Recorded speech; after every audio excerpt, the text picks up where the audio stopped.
दोस्तों, जिस तरह से जंगल में एक छोटी सी चिंगारी लगने से पूरा जंगल तबाह हो जाता है, वहां पर रहने वाले पशु पक्षी जानवर सब कुछ जल जल कर नष्ट हो जाते हैं, तो आप अपने शरीर के अंदर लगी हुई चिंगारी को कैसे नजरअंदाज कर सकते हैं। दोस्तों, खाना बनाने के लिए हमें आग की आवश्यकता तो होती ही है, लेकिन अगर गलती से वह आग पूरे रसोई घर में फैल जाए तो वह आपके साथ साथ आपके पूरे घर तबाह कर देती है। तो आप इतनी बड़ी गलती कैसे कर सकते हैं। आपके शरीर में बहुत ज्यादा अग्नि बनी हुई रहती है, तो वह आपके शरीर को अंदर से धीरे धीरे नष्ट कर रही होती है और आपको पता भी नहीं रहता है। दोस्तों, शरीर में अग्नि का होना जरूरी है क्योंकि यह हमारे डाइजेशन को मजबूत करती है। मेटाबॉलिज्म के लिए और शरीर के तापमान को रेगुलेट करने के लिए यह भी जरूरी है, लेकिन यदि हमारे शरीर की गर्मी जरूरत से ज्यादा बढ़ जाती है तो यह हमारे लिए बहुत ही खतरे का कारण बनती है। दोस्तों, अगर आपके शरीर के अंदर बहुत ज्यादा गर्मी बढ़ी हुई है तो आपको इसके कुछ लक्षण दिखाई देंगे, जैसे आपको बहुत ज्यादा गर्मी लगेगी, आपको बहुत पसीना आएगा, पसीने में बदबू बहुत ज्यादा होगी, प्यास बहुत ज्यादा लगेगी, ऐसा मन करेगा कि कुछ ना कुछ पीते ही रहे, धूप बर्दाश्त नहीं होगी, धूप में अगर जाना पड़े तो चेहरा लाल हो जाएगा या फिर रैसेस पड़ जाएंगे।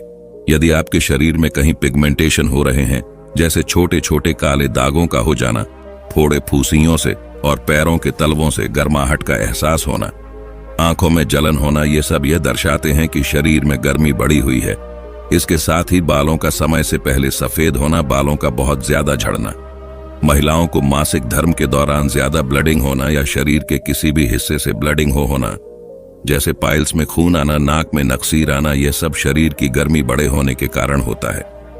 अगर आपको एसिडिटी की शिकायत रहती है, खट्टी डकार आती है, मुंह में छाले होते हैं, तो समझ लीजिए कि आपके शरीर की गर्मी बढ़ी हुई है। ऐसे में इंसान को गुस्सा भी बहुत ज्यादा आता है, चिड़चिड़ापन रहता है। लेकिन दोस्तों, यह जरूरी नहीं कि यह सारे के सारे लक्षण आपको दिखाई दे। इनमें से 2-3 लक्षण अगर आपको दिखाई पड़ते हैं तो समझ जाइए आपके शरीर में गर्मी बढ़ी हुई है। और अगर हम शरीर की बढ़ी हुई गर्मी को कम कर दें तो हमारे शरीर की यह सारी की सारी परेशानियां जड़ से खत्म हो जाएंगी। तो दोस्तों, अगर आपके शरीर की भी गर्मी बढ़ी हुई है तो इसे आप आसानी से खत्म कर सकते हैं, और वह भी बिना किसी दवाई के, बिना पैसे खर्च किए। आज मैं आपको इस कहानी में 5 ऐसे आसान से तरीके बताऊंगा जिनका इस्तेमाल कर कर आप कुछ ही दिनों में अपने शरीर की बढ़ी हुई गर्मी को बिल्कुल खत्म कर देंगे और आपकी सारी परेशानियां जड़ से समाप्त हो जाएंगी। इसीलिए दोस्तों, इस कहानी को आप बड़े ही ध्यान से और अंत तक अवश्य देखना। दोस्तों, एक समय की बात है, एक पर्वत पर एक गुरु निवास करते थे। वह गुरु आयुर्वेद के बहुत ही महान जानकार व्यक्ति थे। एक दिन वह नगर में भिक्षा के लिए जाते हैं और वहां उस नगर में एक वृक्ष के नीचे जाकर बैठ जाते हैं और लोगों को उपदेश देने लगते हैं। तभी उस भीड़ में से एक युवक खड़ा होता है और उन गुरु से कहता, गुरुदेव, मुझे बहुत ही दिनों से कुछ परेशानियां हो रही हैं, कृपया मेरी समस्याओं का समाधान कीजिए। युवक की बात सुनकर गुरु मुस्कुराते हैं और उस युवक से पूछते हैं, बोलो बेटा, आपको क्या परेशानी है। तब वह युवक कहता है, गुरुदेव, मुझे बहुत ज्यादा प्यास लगती है, बहुत ज्यादा पसीना आता है और मेरे हाथों पैरों में जलन रहती है, मेरे शरीर पर फोड़े फूंसी निकल आते हैं, आंखों में जलन रहती है और मेरे बाल समय से पहले ही सफेद हो चुके हैं। कभी कभी अचानक से मेरे नाक से खून बहने लगता है।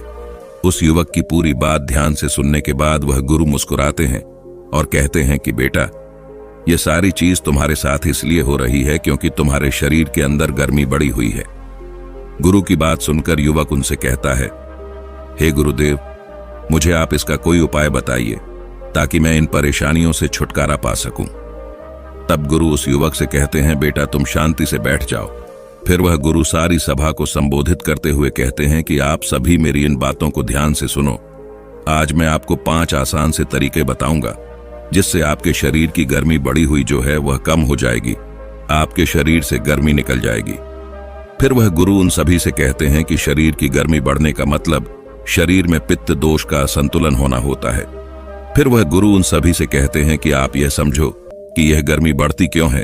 एक तो मौसम की वजह से, और गर्मियों में यह दिक्कत सबसे ज्यादा होती है, लेकिन इसके अलावा भी गलत खान पान से, स्मोकिंग करने से, कोल्ड ड्रिंक और शराब से, इसके अलावा तनाव लेने से भी शरीर में गर्मी बढ़ जाती है। पर आप घबराएं नहीं, क्योंकि मैं आपको 5 असरदार तरीके बताऊं जिससे आपके शरीर की गर्मी जो है वह जड़ से कम हो जाएगी, खत्म हो जाएगी। फिर वह गुरु उन सभी से कहते हैं कि सबसे पहली चीज गोंद कतीरा। देखो, अगर कोई चीज ऐसी है जो आपके शरीर की गर्मी कम करने में बहुत ज्यादा असरदार है तो वह है गोंद कतीरा। गोंद कतीरा गर्मी में पेड़ के तने से प्राकृतिक रूप से निकलता रहता है और यह जब निकलता है तो चिपचिपी गोंद जैसा सा होता है, लेकिन बाद में सूख जाता है, जिसे हम आसानी से इसे किसी भी किराने की दुकान से खरीद सकते हैं। अब आपको इसे इस्तेमाल कैसे करना है इसके बारे में अच्छे से समझो।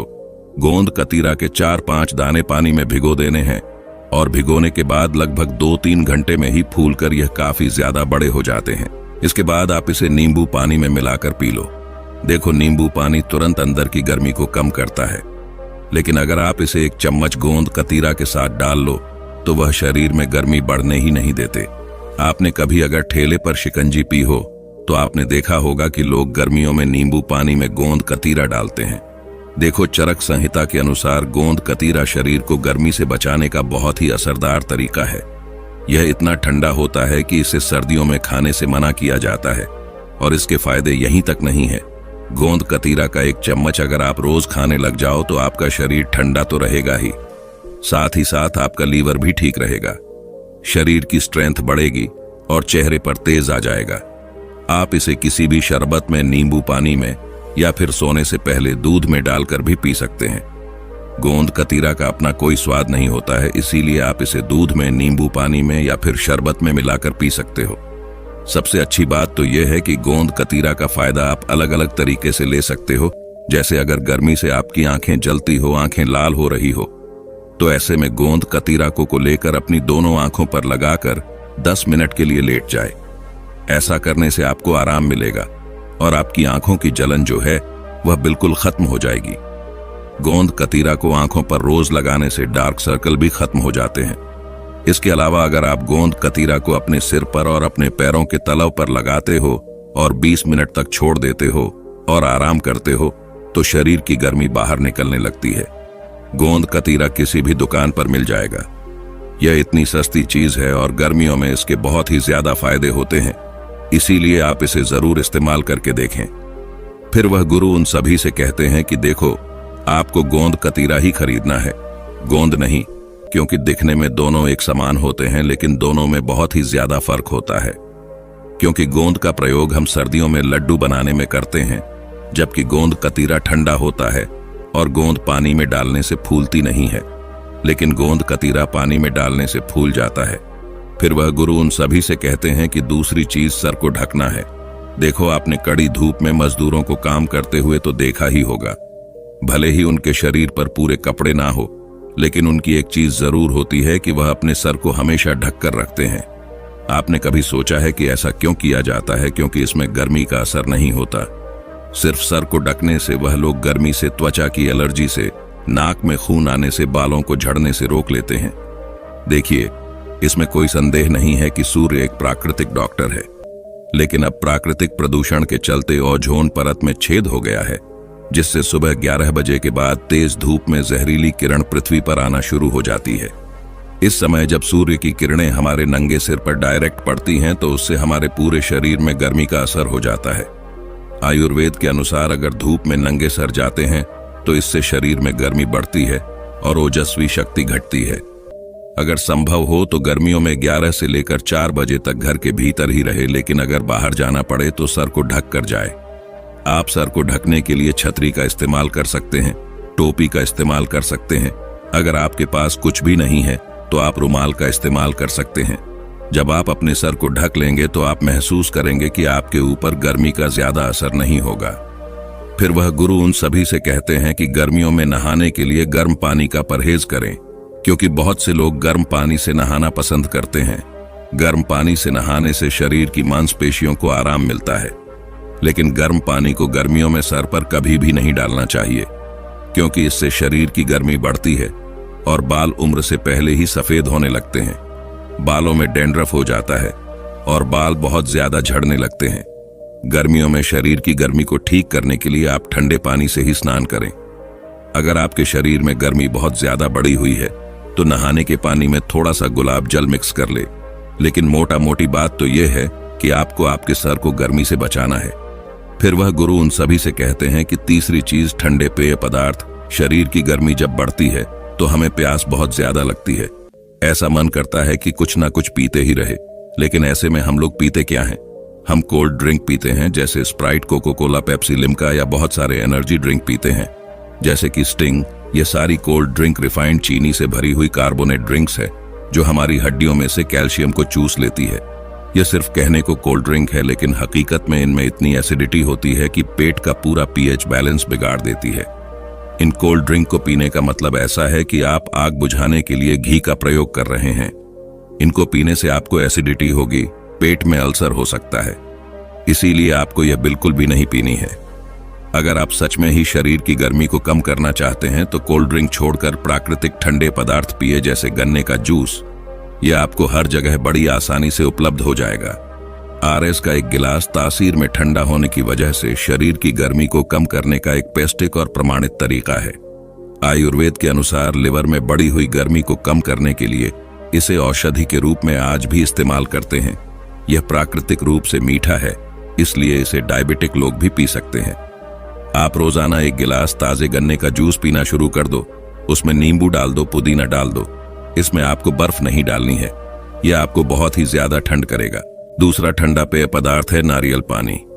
यह आपके शरीर की बढ़ी हुई गर्मी को कम करता है। इसके साथ ही नारियल पानी पीने से शरीर के अंदर की पथरी यूरिन के रास्ते बाहर आती है, ब्लड शुगर नीचे आती है और चेहरे पर पिंपल को भी यह ठीक करता है। अब ऐसा पेय पदार्थ इसमें जबरदस्त न्यूट्रस इलेक्ट्रोलाइट एंटीऑक्सीडेंट हो, उसका मुकाबला यह कल की आई कोल्ड ड्रिंक कैसे कर सकती है? फिर वह गुरु चौथी चीज बताते हुए कहते हैं कि पैरों की मालिश करें। देखो, हमारे शरीर की गर्मी सबसे ज्यादा हमारे पैरों के तलवों से निकलती है। आप देखना, जिसके शरीर में बहुत ही ज्यादा गर्मी होगी उसके पैर जलने शुरू हो जाएंगे, उसके पैरों से बदबू आती है। लेकिन जैसे पौधे की जड़ में पानी देने से पूरा पौधा हरा भरा हो जाता है, वैसे ही हमारे शरीर की जड़ हमारे पैरों में है। वहां अगर मालिश कर ली जाए तो सारे शरीर की गर्मी निकल जाती है। आयुर्वेद के इस नियम को वैज्ञानिक भी मानते हैं। अगर आप सरसों का तेल, नारियल का तेल या फिर घी, इन तीनों में से किसी भी एक तेल से पैरों के तलवों की मालिश करते हैं तो इससे आपका शरीर ठंडा होगा और साथ ही साथ आपका दिमाग भी ठंडा होगा। रात को सोने से पहले अपने पैरों को अच्छे से धो लें और फिर इन तीनों में से किसी एक तेल से अपने तलवों की मालिश करें। आप एक दिन भी यह करके देखेंगे तो आपको असर दिखना शुरू हो जाएगा। नींद बहुत अच्छी आएगी, लेकिन अगर आप इसके और भी अच्छे परिणाम चाहते हैं तो आपको इस मसाज को कांसे की कटोरी से करना चाहिए। दोस्तों, कांसा एक धातु होता है जो कॉपर, टिन और जिंक का मिश्रण है। पुराने समय से ही इसके बर्तन बनते आए हैं। कांस धातु की कटोरी आपको किसी भी बर्तन की दुकान से आसानी से मिल जाएगी। कांसे की कटोरी से पैरों के तलवों की मसाज करना आयुर्वेद में शरीर की बढ़ी हुई गर्मी को कम करने का रामबाण इलाज है। आपके शरीर की गर्मी से रिलेटेड कितनी भी परेशानियां क्यों ना हो, फिर चाहे पाइल्स हो, पेट में अल्सर हो, लिवर में गर्मी बढ़ गई हो, स्किन प्रॉब्लम ठीक नहीं हो रही हो, गुस्सा बहुत ज्यादा आता है, आपके शरीर में कितनी भी गर्मी हो वह इससे बाहर निकल जाएगी। जब जब आप अपने पैरों के तलवों की मसाज कांसे की कटोरी से करोगे तो आपको पता चल जाएगा कि आपके शरीर में कितनी गर्मी बढ़ी हुई है, क्योंकि तेल लगाकर जब आप अपने पैरों के तलव की कांसे की कटोरी से मसाज करोगे तो गर्मी के अनुसार आपका पैर काला होना शुरू हो जाता है। जितना ज्यादा पैर आपका काला होगा उतना ही समझो कि आपके शरीर में गर्मी ज्यादा थी। लेकिन अच्छी बात तो यह है कि यह गर्मी आपके शरीर से निकल रही है। दोनों पैरों पर अगर आप 2-2 मिनट भी मसाज कर लेते हैं तो इससे आपको बहुत ही जल्दी असर दिखाई देगा। जब आप पैरों की मसाज करके फ्री हो जाएं तो उसके बाद आपको अपने पैरों को किसी रुमाल से पोंछ लेना है। जब आप पैरों की मसाज करके सोएंगे तो आपकी पूरी थकान समाप्त हो जाएगी। आप रोजाना मसाज नहीं कर पाओ तो आपको जब भी समय मिले तब आप कर सकते हैं। आपके पास कांसा कटोरी नहीं है तो आप हाथों से भी मसाज कर सकते हैं। फिर वह गुरु उन्हें 5वीं चीज बताते हुए कहते हैं कि मिट्टी के मटके का इस्तेमाल करें। अगर आपको बहुत ही ज्यादा प्यास लगती है, पसीना बहुत ज्यादा आता है या शरीर में बढ़ी हुई गर्मी का और कोई लक्षण नजर आता है तो सबसे पहले तो आपको गर्मियों में मिट्टी का मटका अवश्य इस्तेमाल करना है।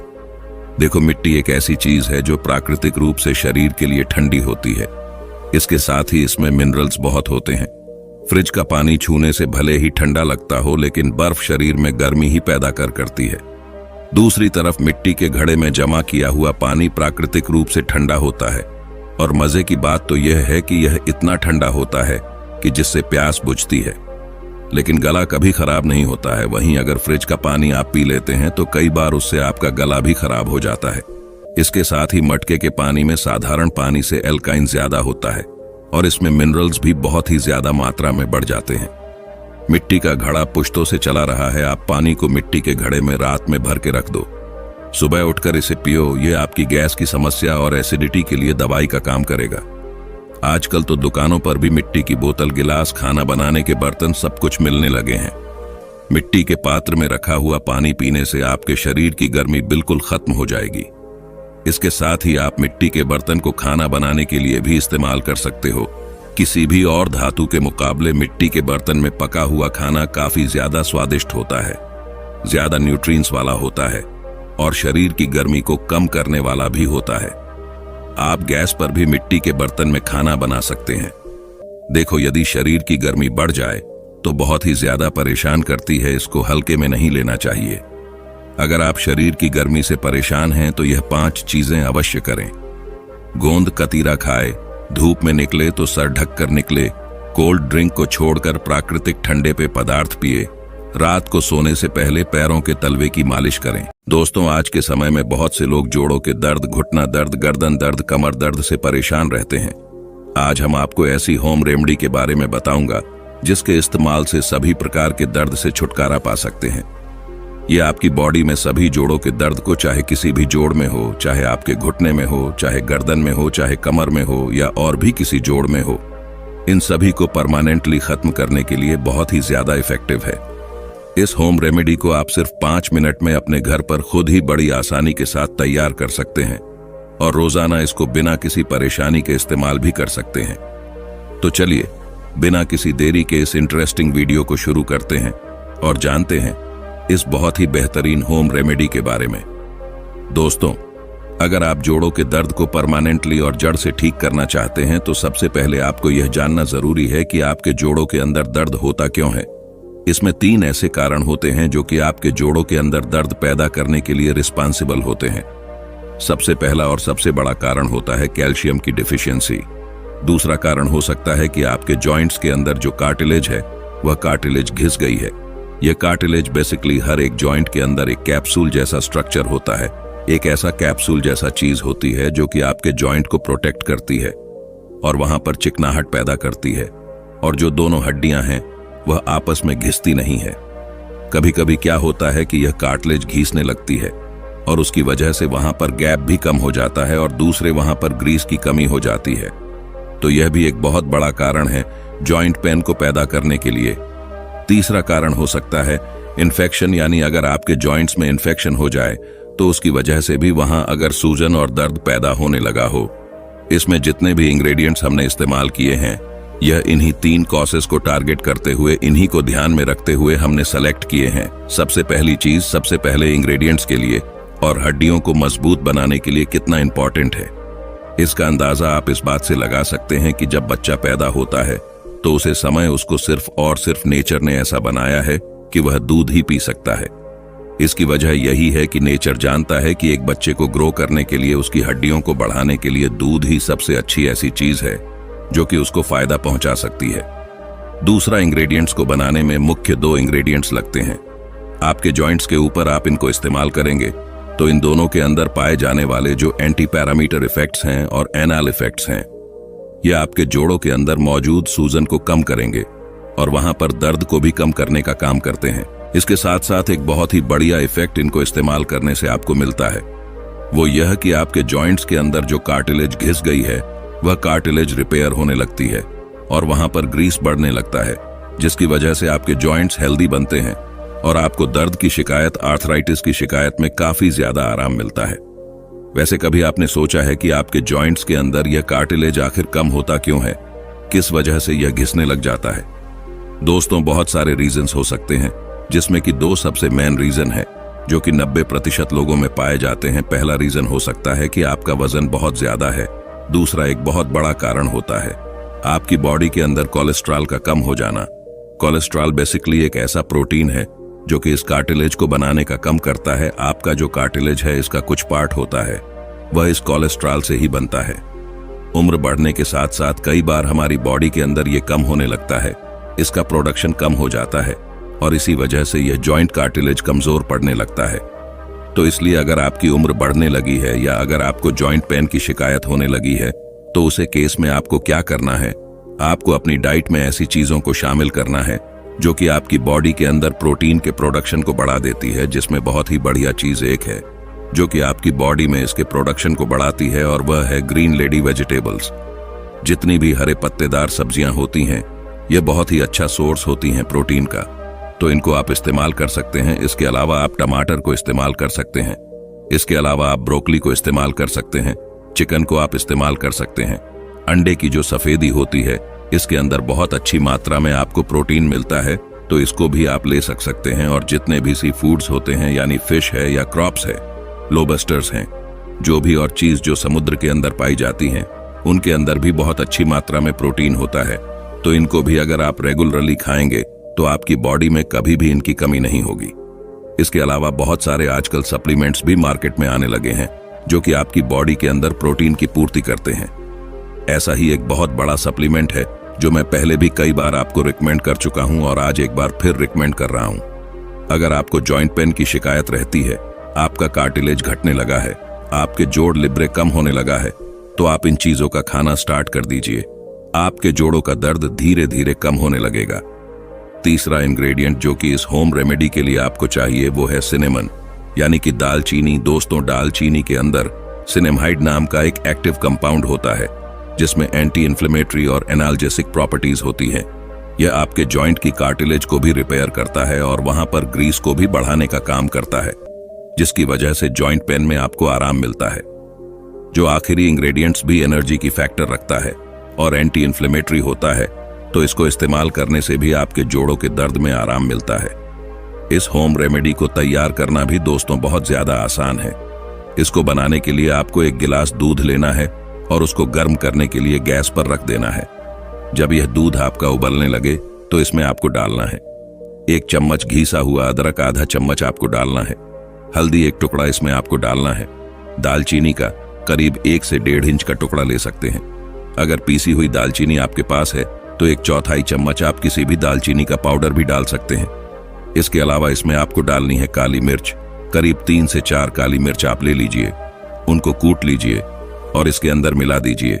इसके बाद इन सभी चीजों को आप अच्छी तरीके से उबाल लीजिए। तब तक आपको उबालना है जब तक यह दूध करीब 3/4 न रह जाए। अच्छी तरीके से उबल जाए तो इसको आप छान लीजिए एक बर्तन के अंदर और रोजाना दिन में 1 टाइम आप इसको जरूर पीजिए। इसके अंदर अगर आप चाहे तो टेस्ट के लिए थोड़ा सा हनी भी ऐड कर सकते हैं या मिश्री भी ऐड कर सकते हैं। अगर आप डायबिटिक है तो मत ऐड करिए, ऐसे ही आप इसको इस्तेमाल करना शुरू कर दीजिए।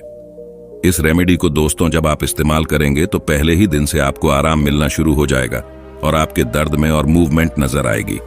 इसमें आपको जो प्रॉब्लम आ रही थी वह कम होने लगेगी।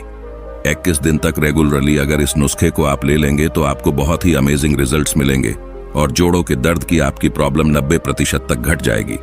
इस नुस्खे को किस टाइम पर लेना है तो इसको आपको सुबह को नाश्ता करने के करीब आधा से 1 घंटे के बाद लेना है या फिर शाम के समय में भी आप इसको ले सकते हैं।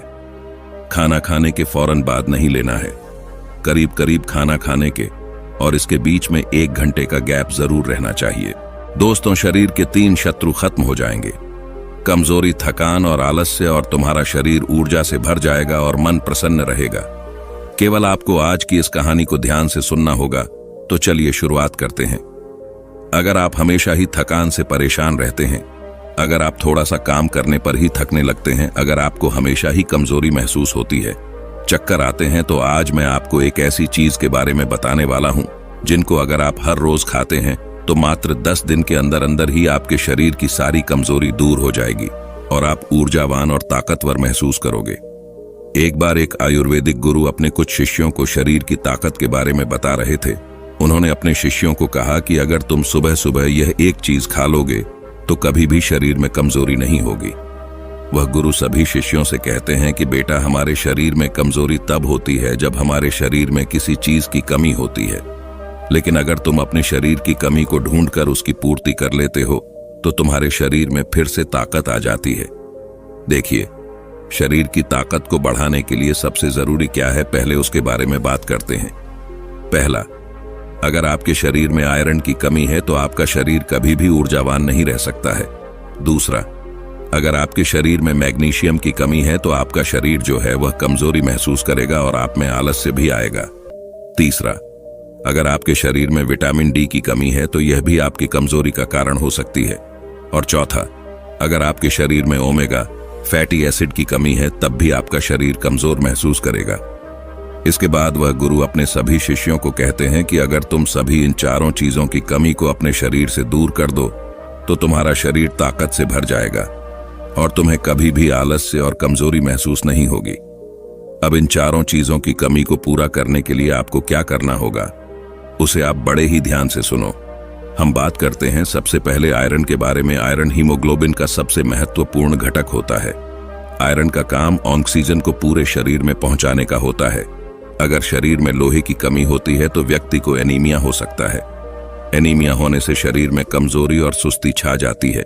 व्यक्ति पूरा का पूरा ढीला पड़ जाता है। उसका किसी भी काम में मन नहीं लगता है क्योंकि उसके शरीर में जान ही नहीं बचती है। इसके साथ ही आयरन मांसपेशियों के लिए भी बहुत जरूरी है।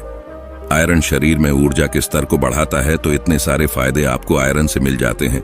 तो ऐसे में अब आयरन की कमी को कैसे पूरा किया जाए उसके बारे में जानते हैं। आयरन की कमी को दूर करने के लिए आप पालक और कद्दू के बीज खा सकते हैं। इन दोनों में ही आयरन की मात्रा जो होती है वह भरपूर होती है। आगे वह गुरु कहते हैं कि बच्चों, आपको पालक को कैसे खाना है ताकि आयरन की कमी दूर हो, उसके बारे में ध्यान से सुनो।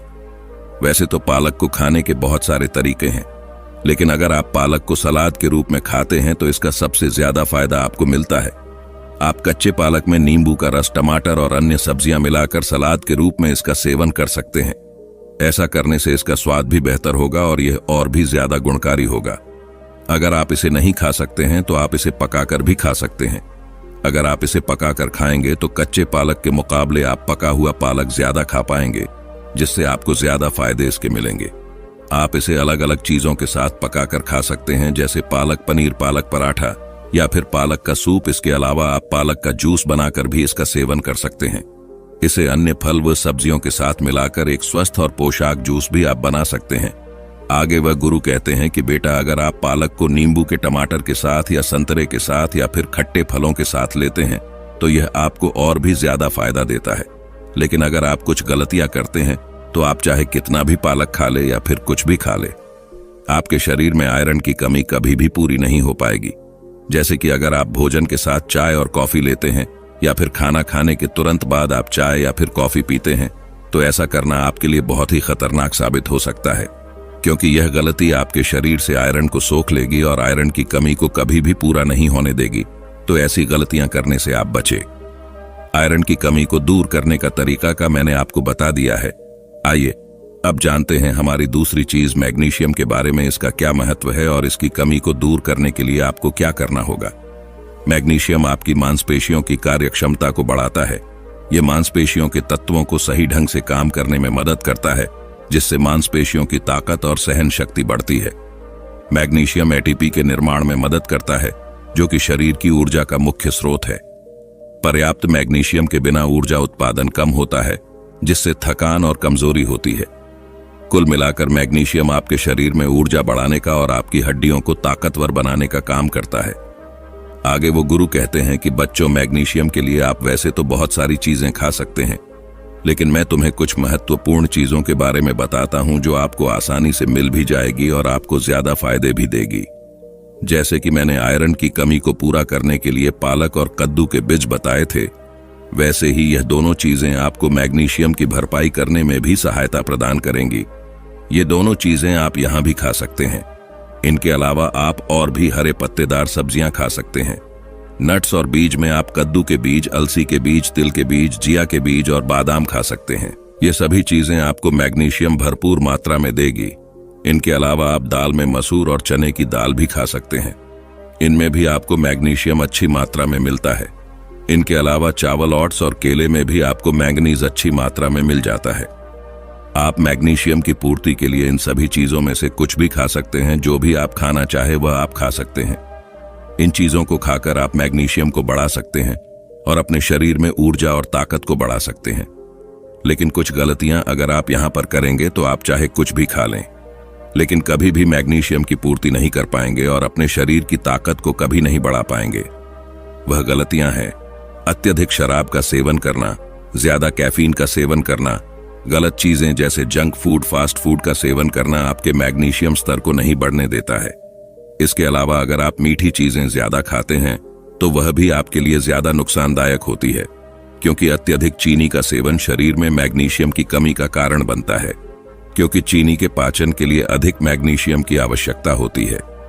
ऐसे में अगर आप चीनी का ज्यादा सेवन करेंगे तो उसको पचाने में शरीर का बहुत सारा मैग्नीशियम लग जाएगा और शरीर में मैग्नीशियम की कमी हो जाएगी। तो मैग्नीशियम को बढ़ाने के लिए जो मैंने चीजें बताई हैं उनमें से 2 या फिर 3 चीज का इस्तेमाल आप कर सकते हैं, और जो गलतियां आपके शरीर से मैग्नीशियम को नष्ट करती हैं उनको आपको छोड़ना होगा। इसके आगे वह गुरु कहते हैं कि आइए अब जानते हैं विटामिन डी को बढ़ाने के लिए आपको क्या करना होगा और विटामिन डी का हमारे शरीर की ऊर्जा और ताकत बढ़ाने से क्या नाता है। बच्चों, अगर किसी व्यक्ति की हड्डियां मजबूत हैं तो उस व्यक्ति का शरीर भी मजबूत है। विटामिन डी आपकी हड्डियों को मजबूत करता है क्योंकि यह कैल्शियम अवशोषण का काम करता है, और अगर आपके शरीर में कैल्शियम अच्छे से लगेगा तो आपकी हड्डियां मजबूत होंगी। पर्याप्त विटामिन डी के बिना कैल्शियम का अवशोषण कम हो सकता है, जिससे हड्डियां कमजोर हो जाती हैं और फ्रैक्चर होने का खतरा बढ़ जाता है। विटामिन डी ऊर्जा स्तर को बढ़ाने में काफी मदद करता है। विटामिन डी ह्यूमन सिस्टम को मजबूत करता है। एक मजबूत ह्यूमन सिस्टम शारीरिक थकान और बीमारियों से बचाने में मदद करता है, जिससे शारीरिक ताकत बनाए रखने में सहायता मिलती है। आगे वह गुरु कहते हैं कि बच्चों, विटामिन डी के लिए सबसे बढ़िया स्रोत सूर्य का प्रकाश है। यह एक प्राकृतिक तरीका है विटामिन डी की पूर्ति करने का, लेकिन सूर्य का प्रकाश किस समय ले, कितना ले और कैसे ले, यह सब जान लेना भी बहुत जरूरी हो जाता है। बिना यह जाने आप सूर्य प्रकाश का लाभ लेने की जगह नुकसान की चपेट में आ सकते हैं। सबसे पहले इसका सही समय क्या है उसके बारे में जानते हैं। विटामिन डी के लिए सबसे अच्छा समय सुबह 10 बजे से लेकर दोपहर 3 बजे तक होता है। इस समय के दौरान सूर्य की यूवी किरणें सबसे ज्यादा प्रभावी होती हैं, जो विटामिन डी उत्पादन में मदद करती हैं। और अगर बात करें इसकी अवधि की तो यह अलग अलग त्वचा के लिए अलग अलग रखी गई है। गोरी त्वचा वाले लोगों को लगभग 10 से 30 मिनट प्रतिदिन सूर्य के प्रकाश में रहना चाहिए, और सांवली या फिर गहरी त्वचा वाले लोगों को अधिक समय लगभग 30 मिनट से लेकर 2 घंटे तक सूर्य के प्रकाश में बिताने चाहिए, क्योंकि उनकी त्वचा में मेलानिन ज्यादा होता है जो विटामिन डी के उत्पादन को धीमा करता है। कंपोनेंट प्लेसमेंट: हर दिन त्वचा के हिसाब से 10 से लेकर 30 मिनट तक सूर्य से प्रकाश लेना उचित माना गया है। यह काम आप हर रोज कर सकते हैं, लेकिन अगर संभव ना हो तो हफ्ते में 3 से 4 बार अवश्य करें। और अंत में हम बात करते हैं कि सूर्य का प्रकाश हमें कैसे लेना चाहिए। तो उसके लिए आपको अपने चेहरे, हाथ और पैरों को बिल्कुल सीधा सूर्य की रोशनी के संपर्क में रखना होगा। आपका चेहरा, हाथ और पैरों पर किसी भी तरह का कोई भी कपड़ा नहीं होना चाहिए। विटामिन डी प्राप्त करने के लिए सूर्य के प्रकाश का उचित प्रयोग करने से हड्डियों और मांसपेशियों की ताकत बढ़ाने में मदद मिलती है। सही समय, अवधि और आवृत्ति का पालन करके आप स्वस्थ विटामिन डी का स्तर बनाए रख सकते हैं। इस तरह से आप विटामिन डी की आपूर्ति कर सकते हैं और अपने शरीर को ताकतवर और ऊर्जावान बना सकते हैं। इसके बाद वह गुरु अपने सभी शिष्यों को कहते हैं कि बेटा, आप जानते हैं ओमेगा फैटी एसिड के बारे में कि कैसे आपके शरीर में ऊर्जा को बढ़ाने में सहायक होता है। तो इसके लिए आपको क्या करना होगा ताकि इसकी कमी आपके शरीर में कभी ना हो। ओमेगा फैटी एसिड के लिए शाकाहारी चीजें बहुत हैं, लेकिन आज मैं तुम्हें जो बताऊंगा वह सबसे बढ़िया और सबसे ज्यादा फायदा देने वाली है। ओमेगा फैटी एसिड के लिए सबसे ज्यादा प्रभावी वस्तु है अलसी के बीज। इनका सेवन आपके लिए सबसे ज्यादा प्रभावी होगा, क्योंकि इससे बढ़िया चीज कोई भी नहीं है जो आपके शरीर में ओमेगा फैटी एसिड को बढ़ा सके। अलसी के बीजों का सेवन करने के लिए सुबह का समय सबसे बढ़िया होता है, और अगर आप इसका इस्तेमाल खाली पेट करते हैं तो इससे बढ़िया कुछ भी नहीं है।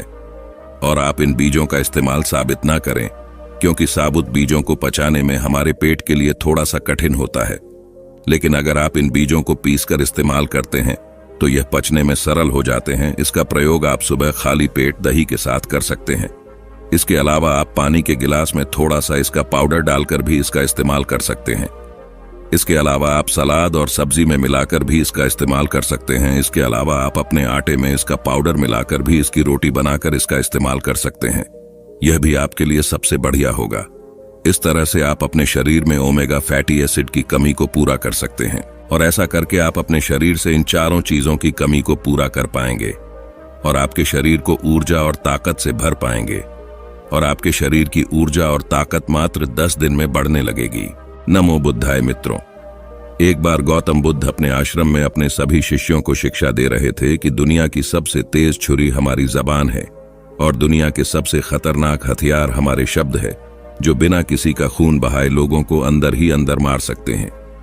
हमारे शब्द हमारी ताकत हो सकते हैं, लेकिन यह हमारी सबसे बड़ी कमजोरी भी हो सकते हैं अगर हमें नहीं पता कि कब, कहां और क्या और कितना बोलना है।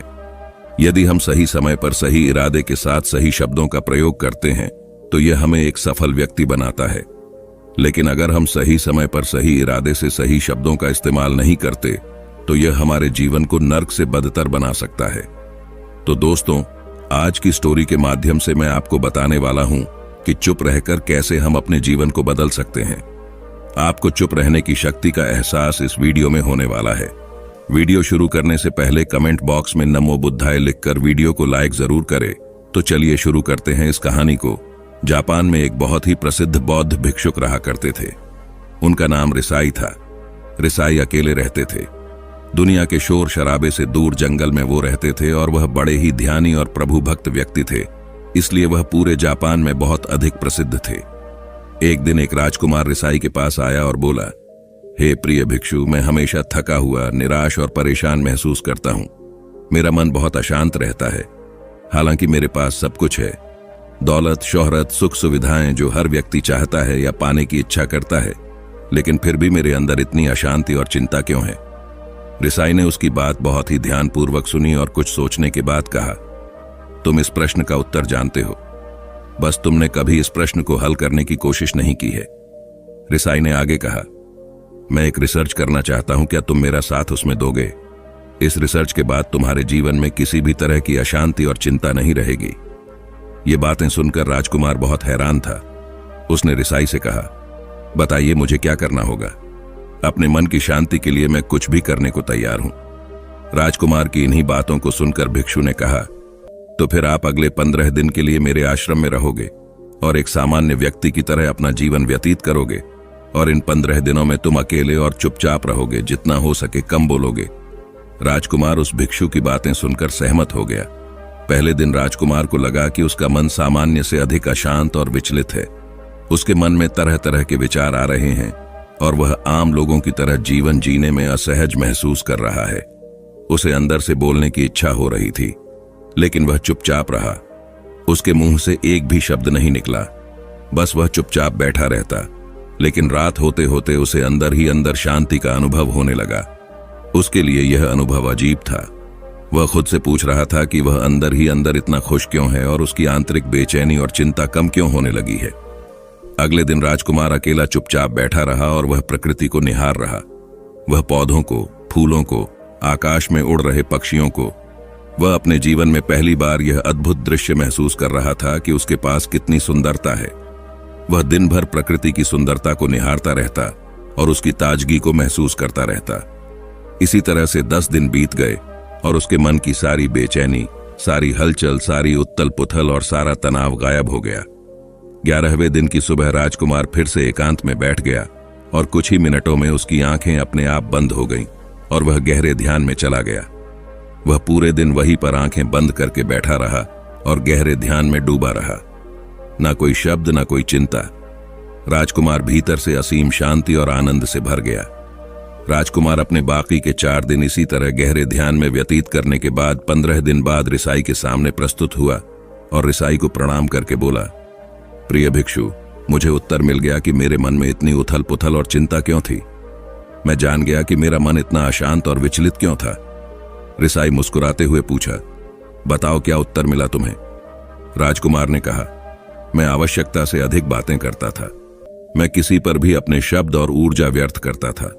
मैं दिन भर अपने लोगों से फालतू की बातें करता रहता और फिर उन्हीं के बारे में अकेले में सोचता रहता और ज्यादातर समय नकारात्मक ही सोचता रहता। इस तरह मैं बस अपना समय बर्बाद कर रहा था। ज्यादा बोलने और नकारात्मक सोचने की वजह से मेरा मन अशांत और बेचैन हो गया था, और इसी वजह से मैं किसी भी काम को ठीक से नहीं कर पा रहा था, जिसकी वजह से मैं हर काम में असफल होने लगा। और फिर इन्हीं लगातार मिलने वाली असफलताओं की वजह से ही मैं और भी उदास और चिड़चिड़ा हो गया। इन्हीं सभी चीजों की वजह से मेरा जीवन नष्ट हो रहा था, लेकिन यहाँ पर बिताए हुए 15 दिन मेरे लिए पूरी तरह से अलग थे। मुझे कुछ अलग ही एहसास यहाँ पर हो रहा था। अब मुझे ऐसा लग रहा है मैं अपना जीवन पूरी तरह से जी रहा हूँ, लेकिन इससे पहले मैं अपना जीवन गलत तरीके से जी रहा था। और मैंने यह भी सीखा कि हमें सिर्फ ध्यान करने की जरूरत नहीं है। ध्यान अपने आप होता है जब हम इस शांत और मौन होते हैं। ध्यान के पिछले कुछ दिनों के दौरान मैंने जो पहली चीज सीखी वह यह है कि मनुष्य के जीवन के सबसे महत्वपूर्ण घटना स्वयं को जानना है। यह सुनकर रिसाई ने कहा, सिर्फ तुम ही नहीं, दुनिया में ज्यादातर लोग जरूरत से ज्यादा बोलते हैं।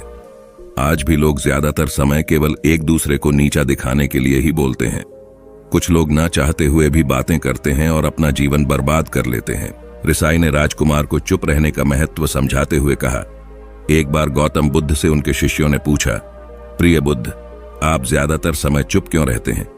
बुद्ध ने कहा, क्योंकि चुप रहने से व्यक्ति अंदर से अनंत शांति की गहराइयों में होता हूं। मौन अपने भीतर उतरने की पहली सीढ़ी है। मौन के बिना स्वयं को जानना असंभव है। स्वयं को जानने और समझने का पहला नियम है कि मौन हो जाओ, उतना ही बोलो जितना अत्यंत आवश्यक हो। बेफिजूल की बातें करना छोड़ दो। तुम अचानक पाओगे कि 90% से भी ज्यादातर लोग व्यर्थ ही ज्यादा बोलकर अपना समय बर्बाद कर रहे हैं। न बोलने का कोई भी नुकसान नहीं है, लेकिन यदि आप ज्यादा बोलते हैं तो आप अत्यधिक गलती कर देते हैं। अगर व्यक्ति कम बोलना शुरू कर दे दो, दुनिया की 90% मुसीबतें कम हो जाएगी, झगड़े फसाद कम हो जाएंगे, उपद्रव कम हो जाएंगे, अदालतें कम हो जाएगी। अगर लोग थोड़ा चुप रहना सीख लिए, संसार की बहुत सारी समस्याएं हैं, बहुत सारा उपद्रव सिर्फ बोलने से पैदा होते हैं। सारी बात मौन सीखने की है। जब तुम नहीं बोलते तब तुम एकांत में अकेले हो गए, भरे बाजार में भीड़ में खड़े हो नहीं बोलते, हिमालय के शिखर में पहुंच गए। जिसने मौन की कला जान ली वो भीड़ में भी अकेले होने की कला जान लेता है। वो अपने भीतर ही डुबकी लगाने लगता है। एकांत में तो आदमी स्वर्ग में है, दूसरे की उपस्थिति ही बेचैनी पैदा करती है। पहले तुम्हें चुप रहने की शक्ति को धारण करना होगा। इससे तुम अधिकतर ऊर्जा को बचा लोगे और फिर इस स्थिति में पहुंच जाओगे कि तुम कम बोलने लगोगे। अगर तुम किसी के यहां पर जा रहे हो और परेशान हो जाओ तो ऐसे में उचित है कि आंखें बंद कर लो और अपने में खो जाओ। वहां से आपको ताजगी महसूस होगी, क्योंकि तुम्हारे अंदर ही जीवन का वो स्रोत छिपा हुआ है, वह किसी दूसरे में नहीं है। इसके बाद राजकुमार उस रिसाई से पूछते हैं, आखिर कौन हमें अपने अंदर तक लेकर जाएगा? ये बातें सुनकर रिसाई बुद्ध कहते हैं, तुम्हें स्वयं ही अपने अंदर उतरना होगा और वहीं से परम राज्य जीवन का आनंद ले पाओगे। आनंद का यहीं से जन्म हुआ है, यहीं से तुम मौत में डूब जाओगे, यही तुम्हारा सूरज उदय होगा और यहीं से अस्त होगा। इसी प्रकार तुम बार बार डुबकी लगाओ। जब भी तुम डुबकी लगाकर लौटोगे वहां से तुम पाओगे फिर ताजगी भरी जीवन की नई संपदा मिलेगी। इस नई शक्ति के जन्म होने से तुम्हारी थकान गई, उदासी गई, चिंता गई। जैसे कोई स्नान करके लौटता है तो शरीर शीतल हो जाता है, शांत हो जाता है। ऐसे ही जब कोई भीतर से साफ होकर वापस आता है, मौन में स्नान करके लौटता है, तो समस्त अस्तित्व, समस्त व्यक्तित्व शांत और मौन हो जाता है, आनंदित हो जाता है। जब तुम आंतरिक मौन की उस पराकाष्ठा पर पहुंच जाओगे तब तुम पाओगे कि बोलने से भी तुम्हारा मौन खंडित नहीं होता, वो बना ही रहता है। उसकी एक अंतर्धारा लगातार तुम्हारे भीतर बहती रहती है। तुम बोलते तो हो, तुम शब्द का उपयोग भी करते हो, लेकिन वो तुम्हारे मौन को खंडित नहीं कर पाती। एक बार गहरे मौन में स्थिर हो जाओ, फिर तुम्हारी वाणी में भी मिठास आ जाएगी। तुम्हारा बोलना संगीतपूर्ण होगा, तुम्हारा बोलना सत्य होगा।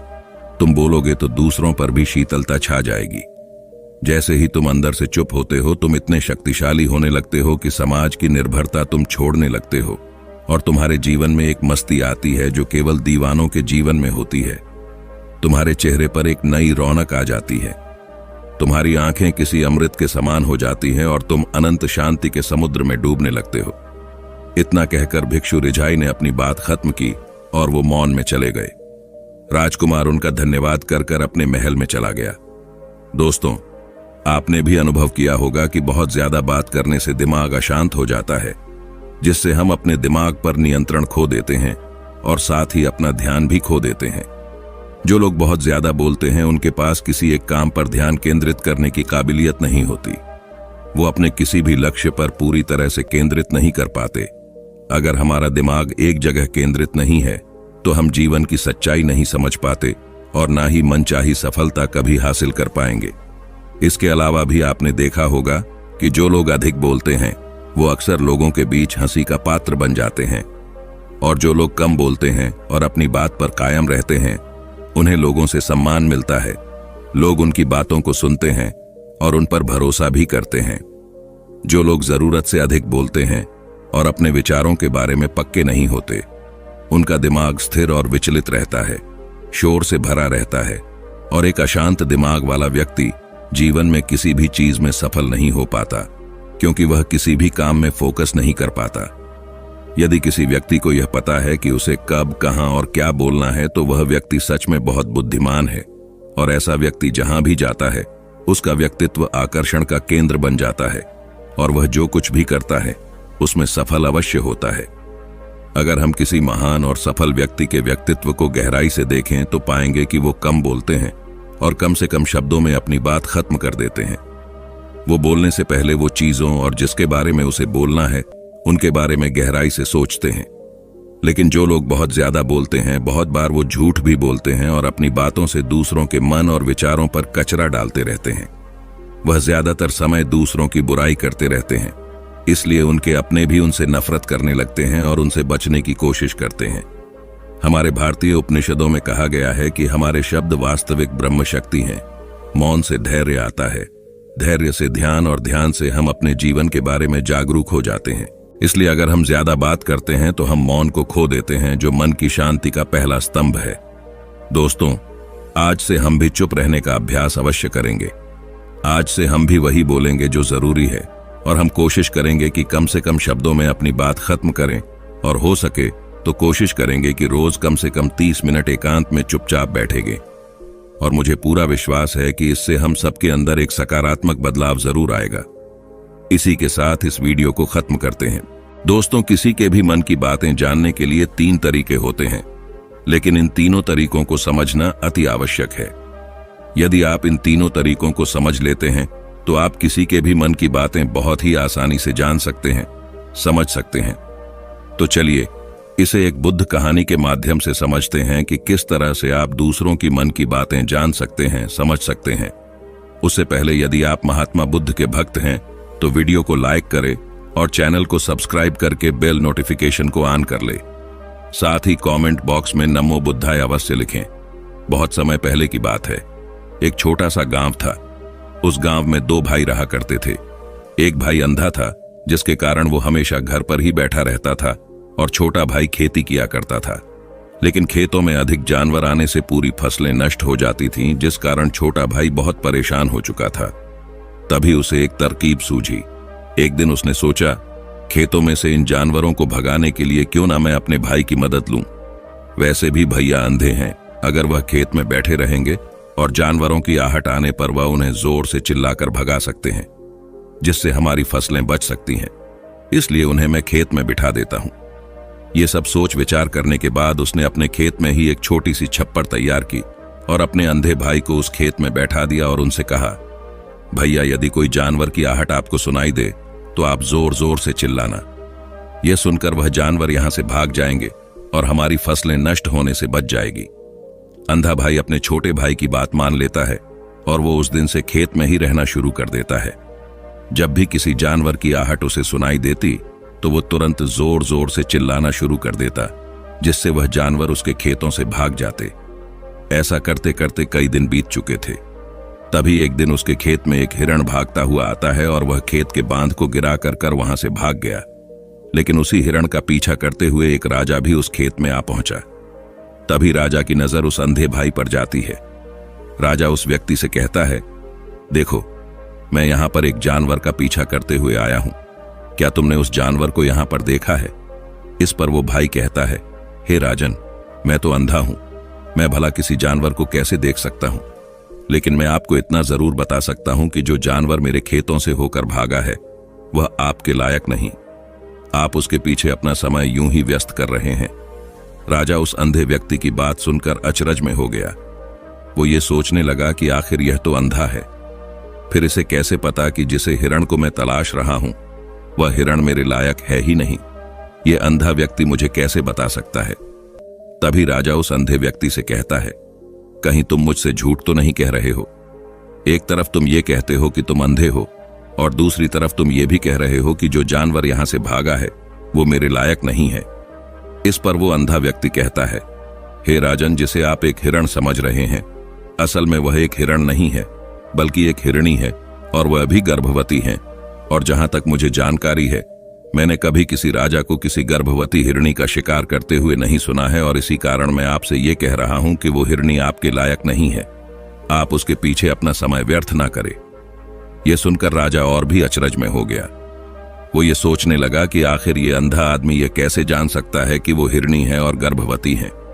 राजा कुछ देर सोच विचार करने के बाद अपने सेनापति से कहता है, सेनापति जी, मुझे वो जानवर जिंदा चाहिए, क्योंकि मुझे ये पता करना है क्या वो हिरणी है और क्या वह गर्भवती है। क्योंकि यह अंधा आदमी बहुत विश्वास के साथ कह रहा है और मुझे इस बात की पुष्टि करनी है। यदि वह हिरणी हुई और गर्भवती हुई तो वह हमारे शिकार के लायक नहीं है, क्योंकि हम तो एक हिरण का पीछा कर रहे थे। इसलिए जाओ और पता करो कि क्या वो हिरणी है। सेनापति राजा से आज्ञा लेकर आगे की ओर चलता है और कुछ देर बाद जब वह वापस लौट कर आता है तो वह राजा को कहता है, हे राजन, इस अंधे आदमी ने जो भी बातें कही हैं वो बिल्कुल सही है। वो एक हिरणी ही है और वह गर्भवती भी है। यह सुनकर राजा आश्चर्यचकित रह गया। उसे समझ नहीं आ रहा था कि आखिर अंधा आदमी कैसे पता कर सकता है कि वह जानवर एक हिरणी है और तो और वह गर्भवती है। भला एक अंधा आदमी यह कैसे देख सकता है, यह कैसे जान सकता है, आखिर इसे यह कैसे पता चला। ऐसे कई सारे सवाल अब राजा के मन में उठने लगे। अब राजा ने यह ठान लिया था कि मुझे इस बात की तह तक पहुंचना ही है कि आखिर यह अंधा आदमी कैसे जानता है कि वह जानवर एक हिरणी है। यह सोचकर राजा उस अंधे आदमी के पास जाता है और उस अंधे आदमी से कहता है, देखो, मैं ये तो नहीं जानता कि तुम सचमुच अंधे हो या नहीं, लेकिन मैं तुमसे एक बात जानने आया हूं, क्या तुम मेरे सवाल का सही सही जवाब दोगे। इस पर अंधा व्यक्ति कहता है, हे राजन, आप जो कुछ पूछना चाहते हैं मुझसे पूछ सकते हैं, मैं आपको बिल्कुल सच सच जवाब दूंगा। इस पर राजा कहता है, देखो, एक तो तुम कहते हो कि तुम अंधे हो और दूसरी तरफ तुमने यह बता दिया कि जिस जानवर का पीछा मैं कर रहा हूं वह एक हिरणी है और तो और वह गर्भवती भी है। आखिर तुम्हें यह कैसे पता चला। तुम्हारे खेत में और भी तो जानवर आते होंगे और भी तो जानवर यहां से गुजरते होंगे, फिर तुमने यह कैसे अंदाजा लगाया। तभी वह अंधा व्यक्ति राजा से कहता है, हे राजन, आप जिस हिरणी का पीछा कर रहे थे वहीं हिरणी जब मेरे खेत में आई, उसकी रफ्तार और उसके भागने की आहट से मुझे यह एहसास हो चुका था कि यह एक हिरणी है और मेरे खेत की जो बांध है वह बहुत छोटी है, उसकी ऊंचाई ज्यादा नहीं है। यदि कोई हिरण होता तो उस बांध को आसानी से लांघ जाता, लेकिन वह हिरणी इस बांध को गिराकर भागी है और यदि वह इस बांध को छलांग लगाकर पार करने का प्रयास करती तो इससे उसके बच्चे को खतरा होता। और इसी बात से मैंने ये पता लगा लिया कि वह गर्भवती है। इस कारण वह ज्यादा ऊंची छलांग न लगाकर मेरे खेत की बांध को गिराते हुए भाग गई। इस पर राजा के मन में एक और प्रश्न उठा। राजा ने कहा, किंतु तुम्हें कैसे पता चला कि वह एक हिरणी ही है और भी तो कोई जानवर यहां पर आ सकते। इस पर वह अंधा व्यक्ति कहता है, हे राजन, मैं पूरा दिन सुबह शाम यहीं पर बैठा रहता हूं और मेरी सुनने की शक्ति बहुत तेज है। मैं ये जान जाता हूं कि कौन सा जानवर मेरे खेत में आया है और उसी के आधार पर मैं जोर जोर से चिल्लाता हूं ताकि वो मेरे खेत से भाग जाए और मेरे खेत की फसलों को नष्ट न कर पाए। राजा उस अंधे आदमी का यह जवाब सुनकर पूरी तरह से संतुष्ट हो चुका था। वह मन ही मन यह सोच रहा था कि आदमी भले ही अंधा हो, लेकिन यह तो बहुत ज्ञानी मालूम होता है। इस आदमी से कुछ ना कुछ तो काम निकलवाना ही चाहिए। यह विचार लिए हुए राजा वहां से वापस अपने महल की ओर लौट जाता है। राजमहल पहुंचते ही राजा उस अंधे व्यक्ति से कहता है, आप तो बहुत ही ज्ञानी व्यक्ति हैं, आपको किसी भी बात का पता बहुत आसानी से चल जाता है। आज मैंने आपको यहाँ पर इसलिए बुलाया है क्योंकि मैं आपसे यह जानना चाहता हूं कि मेरी पत्नी पतिव्रता है या नहीं। इस पर वो अंधा व्यक्ति कहता है, हे राजन, यह कैसा प्रश्न हुआ। इस पर राजा कहता है, मैंने आपसे बिल्कुल उचित प्रश्न किया है, मुझे इस प्रश्न का उत्तर दीजिए। इस पर वो अंधा व्यक्ति कहता है, हे राजन, ये सारी बातें जाने दीजिए। आपकी शादी को इतने साल बीत चुके हैं और अब आप ये बात क्यों जानना चाहते हैं? आपके मन में ऐसे प्रश्न क्यों उठ रहे हैं? इस पर राजा जिद करते हुए कहता है, देखिए, आपको मुझे इस प्रश्न का उत्तर तो देना ही होगा। यदि आप मुझे इस प्रश्न का उत्तर नहीं देंगे तो मैं आपको मृत्यु दंड दे दूंगा। राजा के मुख से यह बात सुनकर वह अंधा व्यक्ति कहता है, हे राजन, यदि आप इस प्रश्न का उत्तर चाहते हैं तो उसके लिए आपको मेरा एक काम करना होगा। राजा कहता है, बोलो, मुझे क्या काम करना होगा? इस पर व्यक्ति कहता है, इसके लिए आपकी पत्नी को मेरे साथ कमरे में अकेले रहना होगा। उस अंधे व्यक्ति की यह बात सुनकर राजा पहले तो क्रोधित हो जाता है, लेकिन फिर कुछ सोच विचार करने के बाद वह उस व्यक्ति की बात मान लेता है और अपने सेनापति को आदेश देता है, सेनापति जी, इस व्यक्ति को और मेरी पत्नी को एक कमरे में कुछ देर के लिए अकेला रहने दें।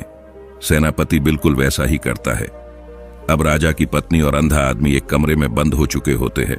तभी वो अंधा आदमी राजा की पत्नी से कहता है, मुझे आपको छूना है। इस बात पर रानी अत्यधिक क्रोधित हो जाती है और उस अंधे आदमी को जोर जोर से पीटने लगती है, कभी हाथों से तो कभी लातों से तो कभी पटक पटक कर। इस तरह से उन्होंने उस अंधे आदमी की खूब पिटाई की। उसके बाद किसी तरह से वह अंधा आदमी अपनी जान बचाकर वहां से भाग निकलता है और वह राजा के पास पहुंचता है और वह राजा से कहता है, हे राजन, आपकी पत्नी पतिव्रता नहीं है। यह बात सुनकर राजा अत्यधिक क्रोधित हो उठता है और राजा अपनी तलवार निकालकर सीधा अपनी पत्नी की ओर जाता है और क्रोधित होकर वह अपनी रानी से कहता है, रानी जी, आज मैं जो भी सवाल आपसे करने वाला हूं उसका मुझे सच सच जवाब दीजिएगा, और यदि आपने एक शब्द भी झूठ कहा तो मैं आपका अभी के अभी सर काट दूंगा। राजा कहता है, मुझे बताइए, क्या आप पतिव्रता है या नहीं? इस पर रानी कहती है, हे राजन, आप भले ही मुझे जान से मरवा दीजिए, लेकिन मैं पतिव्रता नहीं हूं। राजा यह बात सुनकर बहुत खुश हुआ, क्योंकि उस अंधे आदमी ने जो भी कहा था वह बिल्कुल सच था। यह बात सुनकर तुरंत ही राजा उस आदमी के पास पहुंचता है और आकर उस अंधे आदमी से कहता है, तुम्हें कैसे पता चला कि मेरी पत्नी पतिव्रता नहीं है? इस पर वह अंधा आदमी कहता है, हे राजन, बहुत सीधी सी बात है। मैंने तो आपकी पत्नी से बस इतना ही कहा था कि मुझे आपको छूना है, और इस बात पर वह इतना क्रोधित हो उठी कि उन्होंने गुस्से में आकर मुझे लात घूंसों से पीटना शुरू कर दिया। और भला कोई औरत किसी और मर्द को कैसे छू सकती है? लेकिन उन्होंने ना आव देखा न ताव, बस लात घूंसे मुझ पर बरसाने शुरू कर दिए। वह भी तो एक छूना ही हुआ, और एक पतिव्रता नारी कभी भी पराये मर्द को नहीं छूती। जब मैंने उसे छूने के लिए कहा था तो वह उस वक्त मुझे मना कर सकती थी, लेकिन उन्होंने तो मुझे पीटना शुरू कर दिया और देखते ही देखते उन्होंने मेरे पूरे शरीर को छू लिया। अब आप ही बताइए, ऐसी स्त्री भला पतिव्रता कैसे हो सकती है? इस पर राजा कहता है, तुम तो बहुत ही ज्ञानी मालूम होते हो। अच्छा ठीक है, चलो तुम मेरे एक प्रश्न का और जवाब दो। यदि तुमने मुझे इस प्रश्न का सही सही जवाब दे दिया तो मैं तुम्हें यहां से जाने दूंगा। आगे राजा उस अंधे आदमी से कहता है कि तुम मुझे यह बताओ, क्या मैं सच में अपने पिताजी का ही बेटा हूं या फिर किसी और का? इस पर वह अंधा कहता है, हे राजन, इस बात से आपका क्या लेना देना? आप किसी की भी औलाद हों, आखिर आप ही तो हैं इस राज्य के राजा, इसलिए इस प्रश्न को जाने दीजिए। लेकिन राजा कहता है, नहीं नहीं, मुझे इस प्रश्न का सही सही जवाब चाहिए, अन्यथा यह प्रश्न मुझे हमेशा परेशान करता रहेगा, इसलिए मैं इसका सही सही जवाब जानना चाहता। यदि तुम इसका सही सही जवाब दे देते हो तो तुम यहां से जा सकते हो, मैं तुम्हें नहीं रोकूंगा। इस पर वह अंधा आदमी कहता है, हे राजन, इसके लिए तो मुझे आपके मां के पास जाने की कोई आवश्यकता नहीं है। मैं आपको अभी यह बता सकता हूं कि आप किसकी औलाद हैं, लेकिन उससे पहले मैं चाहता हूं कि आप मुझसे एक वादा करें कि आप मुझ पर क्रोध नहीं करेंगे। राजन ने कहा, मैं तुमसे वादा करता हूं, मैं तुम पर क्रोध नहीं करूंगा। इसके बाद वह अंधा आदमी राजा से कहता है, हे राजन, आप हैं तो अपने ही पिता के पुत्र, लेकिन आप पर एक कंजूस सेठ की छाया है। यह सुन राजा बहुत क्रोधित हो उठा और वह तुरंत तलवार निकालकर अपनी मां के पास जा पहुंचा। वह वहां पर पहुंचने के बाद अपनी मां से कहता है, मां, मुझे सच सच बताइए, क्या मैं अपने ही पिता का पुत्र हूं या नहीं? यदि आपने मुझे सही सही नहीं बताया तो मैं यहीं पर अपने प्राण त्याग दूंगा। मुझे बताओ, क्या सच है? इस पर उस राजा की मां कहती है, बेटा, तू है तो अपने ही पिता का पुत्र, लेकिन तुम्हारे ऊपर एक कंजूस सेठ की छाया है। जब मैं एक बार नहाने के बाद अपना मुंह आईने में देख रही थी, तभी उस कांच के पीछे मुझे एक कंजूस सेठ नजर आता है और उसी की छाया तुम पर लग चुकी है। ये सुन राजा बहुत खुश हो जाता है और वह तुरंत वापस उस अंधे आदमी के पास पहुंचता है और उस अंधे आदमी से कहता है, तुम्हें यह कैसे पता चला कि मुझ पर एक कंजूस सेठ की छाया लगी हुई है? इस पर वह आदमी कहता है, हे राजन, आपने मुझसे कई सारे सवाल पूछे जिनका जवाब मैंने आपको सही सही दिया है। यदि कोई और राजा होता तो मुझे इसके बदले में बहुत सारे इनाम मिल चुके होते, लेकिन अब तक आपने मुझे कुछ नहीं दिया है। इस बात से ही मैंने अंदाजा लगा लिया था कि आप बहुत कंजूस है। ये बात सुनकर राजा जोर जोर से हंसने लगा और कहता है कि आप जो भी मांगेंगे वह मैं आपको अवश्य दूंगा, लेकिन मुझे यह बताओ कि तुम्हें कैसे पता चल जाता है कि कौन सी बात सही है और कौन सी गलत? तुम किसी भी बात का इतना सटीक और सही जवाब कैसे दे पाते हो? इस पर वह अंधा आदमी कहता है, हे राजन, मैं तो वैसे ही अंधा हूं। यदि मेरी आंखें होती तो मैं किसी के भी मन की बातें सरलता से जान लेता। मन की एक भाषा होती है और यह भाषा मनुष्य के शरीर के व्यवहार के रूप में देखी जा सकती है। उसकी आंखों से, उसके होठों से, उसके काम करने के तरीके से, उसकी क्रियाओं से पता किया जा सकता है कि उसके मन में क्या चल रहा है। उसके आधार पर हम किसी के भी मन की बातें जान सकते हैं, लेकिन मैं तो अंधा हूं, मैं देख नहीं सकता, इसलिए मैं क्रियाओं से देखता हूं।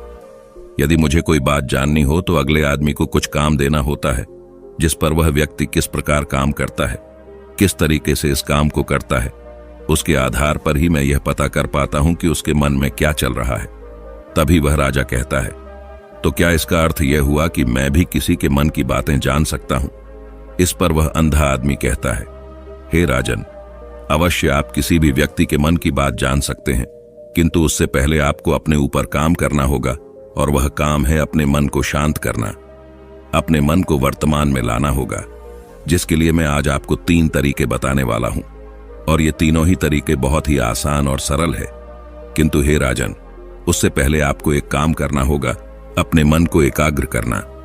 जब हम अपने मन को एकाग्र करते हैं, जब अपने मन को वर्तमान में लाते हैं, तो हम दूसरे के मन की बात जान सकते हैं, क्योंकि वह आदमी अभी भी अपने मन में वर्तमान में ही सोच रहा है और हमें भी मन को वर्तमान में ही लाना होगा, तभी हम उसके मन की बातें जान सकते हैं। यदि हम अतीत में हुई घटनाओं के बारे में सोच रहे हैं, तो वह जो अगला आदमी वर्तमान में सोच रहा है, वर्तमान में अपने मन में बात कर रहा है, वह हम कैसे जान पाएंगे? क्योंकि हम तो अतीत की घटनाओं में डूबे हुए हैं। इसलिए किसी के भी मन की बात जानने के लिए सबसे पहले हमें हमारे मन को एकाग्र करना होगा, उसे वर्तमान में लाना होगा। उसके बाद वह अंधा आदमी राजा से कहता है, हे राजन, जो सबसे पहला तरीका है वह है आंखों पर ध्यान देना। किसी व्यक्ति से बात करते वक्त उसकी आंखों में देखना, उसकी आंखों पर ध्यान देना जो सबसे ज्यादा जरूरी है, क्योंकि आंखें बोलती नहीं पर बहुत कुछ कह जाती है। यदि हम किसी व्यक्ति की आंखों के इशारों को समझना सीख जाए, हम यह जान पाएंगे कि व्यक्ति के दिमाग में क्या चल रहा है, वो क्या सोच रहा और अभी वह क्या करने वाला। मेरे पास आंखें नहीं, लेकिन मैंने अपने गुरु से यह विद्या सीखी है, क्योंकि बहुत सालों पहले मेरे पास आंखें थीं और मैं उस वक्त लोगों के मन की बातें केवल उनकी आंखों से ही जान लेता था। इसलिए यदि आप भी दूसरों की मन की बातें जानना चाहते हैं, तो आपको भी उनकी आंखों पर गौर करना चाहिए, जैसे कि उनका आकार कैसा है, वह कब, कहां और किधर देख रहे हैं।